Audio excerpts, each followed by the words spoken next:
Satu Truk Pasir. Cerpen karya M.H. Ainun Najib. Hidup ini haruslah penuh gengsi, sebab pada gengsilah terletak harga diri. Apa gerangan yang bisa dihadirkan oleh seseorang di tengah teman-teman, para tetangga dan relasi-relasi?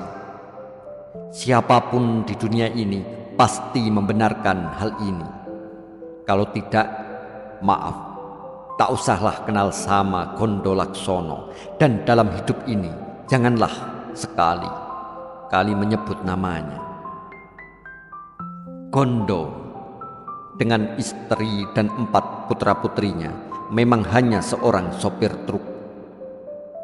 Tapi gengsi sama sekali tak ditentukan oleh tinggi rendahnya tingkat profesi seseorang, melainkan tergantung kemampuannya menghadirkan diri, memberi kesan, dan mengolah arti profesinya itu bagi penampilan harga dirinya.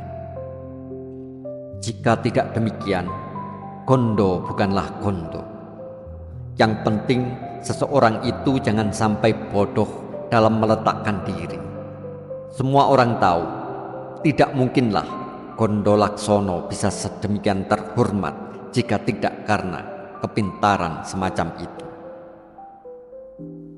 Demikian, maka ditetapkanlah keputusan itu.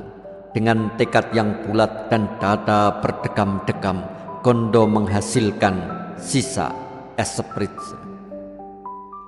Kemudian berkata kepada ibu warung langganannya, "Tambah jeroan ayam itu 3, emping 5, dan gudang garam sebungkus. Catat saja di buku bon." Ibu warung itu melengos, tapi kemudian hanya bisa menarik nafas panjang. Utang Pak Gondo sudah hampir mencapai 30.000 dan belum ada tanda-tanda akan melunasi. Order angkutan truk akhir-akhir ini memang seret, tapi kewajiban membayar jika orang membeli tak ada hubungannya dengan order truk. Gondo beranjak tanpa peduli keluar warung. Segera dipanggilnya Suhar, kernetnya. "Iya, Pak," jawab sang kernet. Loncat bangun ia dari kantuknya di bangku panjang sambil di samping warung. "Kita ke Code sekarang." "Ada angkutan?" "Tidak, kita beli pasir." "Pasir?" "Ya, kenapa?" Wah, Pak Gondo nampak kesal dan suram. Suhar tidak cukup bodoh untuk tak menangkap suasana itu. Maka ia diam dan segera menyiapkan truknya. Seharian mereka terkatung-katung di warung itu. Order amat sepi. Sopir-sopir itu bersedih sepanjang hari, menutupinya dengan sendau guro kosong atau menguap-nguap saja seperti tubuh truknya yang menganga disiram terik. Dari sekitar 15 truk, hari ini hanya 2 yang dapat rezeki. Jancuk tul juragan-juragan itu. "Pasir untuk siapa, Pak?" tanya Suhar ketika truk mulai digas keras-keras oleh Pak Gondo. Sang sopir ini ternyata makin perang oleh pertanyaan itu. "Untuk siapa?" ia ganti bertanya dengan nada sesak. "Ya untuk saya, memangnya untuk mbahmu?" Suhar terkatup. Matanya dilempar jauh-jauh ke depan sambil satu tangannya menepuk-nepuk dadanya. "Alangkah pandirnya aku," pikirnya. Dan tak sepatah pun mulutnya mengeluarkan kata-kata sesudah itu. Ia ikut Pak Gondonya saja dengan bengong. "Kenapa pula ini orang?" gumamnya dalam hati. Terkadang diliriknya muka Pak Gondo yang mendung, mulutnya yang lebih banyak mingkem, dan ini agak berbeda dengan biasanya. Kemudian muka berminyaknya yang tak diusap, serta topinya yang dipakai terbalik. Sang kernet ini patuh-patuh saja pada suasana. Truk berhenti di pinggir Kali Code, tempat orang ambil pasir dan menjualnya. Setelah berhenti, Pak Kondo menekan gas dengan kasar sebelum mematikan mesinnya. Lantas mematikan mesinnya. Lantas buka pintu itu keras-keras. Suhar sebenarnya ingin tertawa, tetapi karena tak ada teman untuk itu, maka ia putuskan nanti saja di rumah. Ia tertawa sepuas-puasnya. Satu truk penuh. Untuk apa gerangan Pak Kondo membeli pasir sebanyak itu? Rumahnya memang kecil, kira-kira 3 kali 5 meter, terbuat dari kayu sederhana, terhimpit di antara rumah-rumah pepat di pinggir jalan agak ke pinggiran kota. Tapi sepengetahuan Suhar, keadaan ekonomi Pak Kondo ini agak kurang cocok dan kurang masuk akal untuk dihubungkan dengan rencana pembangunan rumah. Tapi, ya, pikir Suhar, siapa tahu Pak Kondo memang menang lotre. Dia kan orang baik, suka menolong, suka nraktir, suka ngasih uang sama kawan. Kalau ada kerusakan mesin pada truk rekan-rekan sopir lain, tak ada lain, Pak Kondo lah yang turun tangan memperbaiki tanpa diminta. Ia ahli dan istimewanya tak mau diberi upah untuk itu. Ingat saja dulu, waktu dia jadi supir bemo, hampir tiap hari di depan rumahnya nongkrong 3 atau 4 bemo yang rusak dan diperbaiki olehnya, tanpa memungut bayaran. Sesungguhnya tidaklah bisa dibayangkan bahwa masih ada orang-orang yang lebih daripada Pak Kondo di kota ini. Jadi, kalau Tuhan menjatuhkan kemenangan lotre kepadanya, sangat masuk akal. Itu imbalan yang sepantas-pantasnya. Bayangkan saja, ketika dia sibuk memperbaiki kerusakan truk atau bemo rekan-rekannya, dia tidak memperdulikan bagaimana keuangannya sendiri.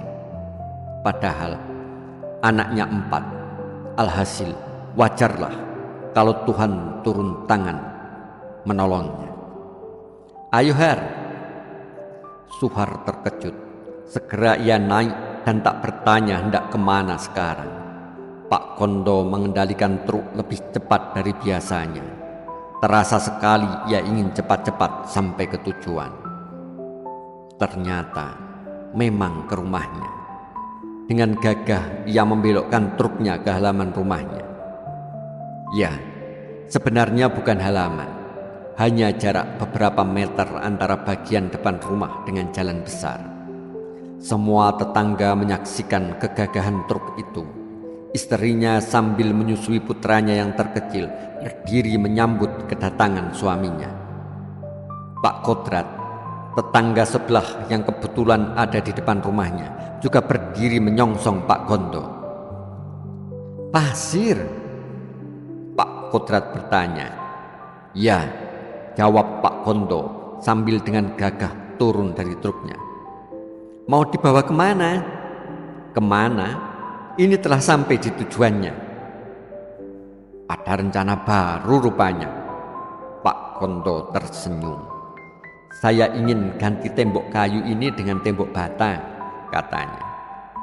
Pak Kodrat senyum-senyum, tapi istri Pak Kondo tampak heran oleh jawaban suaminya terhadap Pak Kodrat. Tapi di depan tetangga tentu saja tak baik ia bertanya sesuatu. Sementara Suhar menurunkan pasir itu dari truk, Pak Kondo masuk rumah. Istrinya mengambilkan minuman. Pak Kondo menghempaskan tubuhnya di kursi. Nafasnya tersengal-sengal. Istrinya muncul lagi dan meletakkan gelas minuman di atas meja dengan agak kurang hati-hati.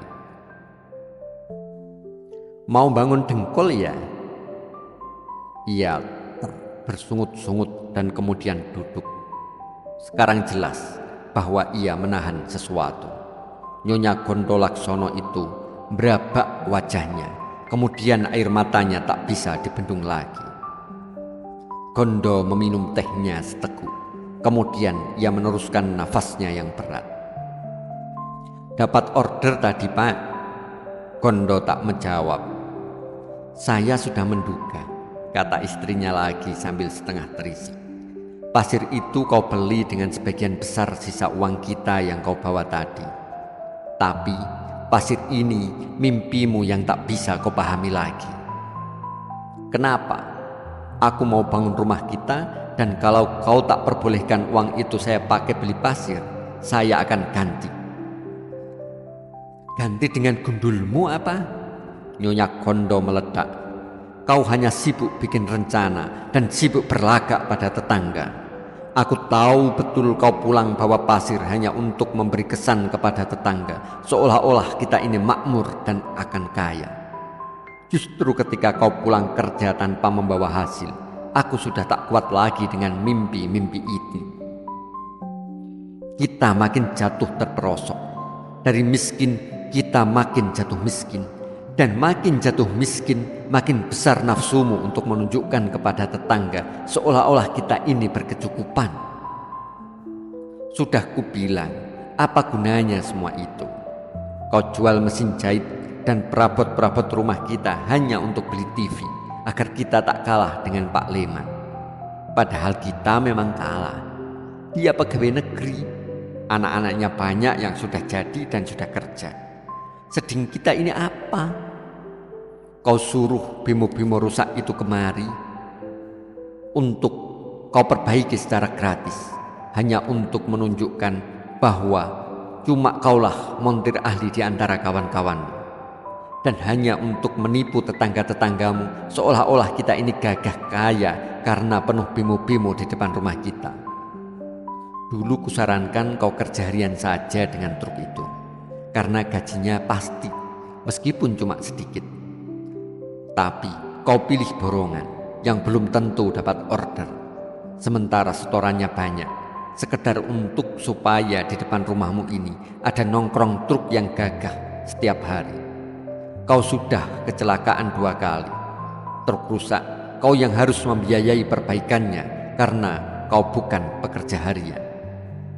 Lantas TV kau jual lagi untuk itu. Barang-barang makin habis, tapi kau tetap juga bandel. Dan sekarang kau makin mimpi lagi dengan pasirmu itu. Tahun dan nanti kau baru bisa membangun rumah. Nanti malam hujan akan turun dan pasirmu itu sedikit-sedikit akan merata dengan tanah. Kemudian tetangga-tetangga akan tertawa melihatnya. Tapi kau tetap pasang aksi di depan mereka. Aku tak kuat lagi. Anak-anakmu ini, lihat anak-anakmu ini. Mereka butuh nasi dan masa depan, tak butuh pasir dan mimpi. Nyonya Kondo berlari ke kamar, menghempaskan diri di atas dipan sambil memeluk anaknya yang kemudian menangis. Kondo Laksono tersengal-sengal di kursi.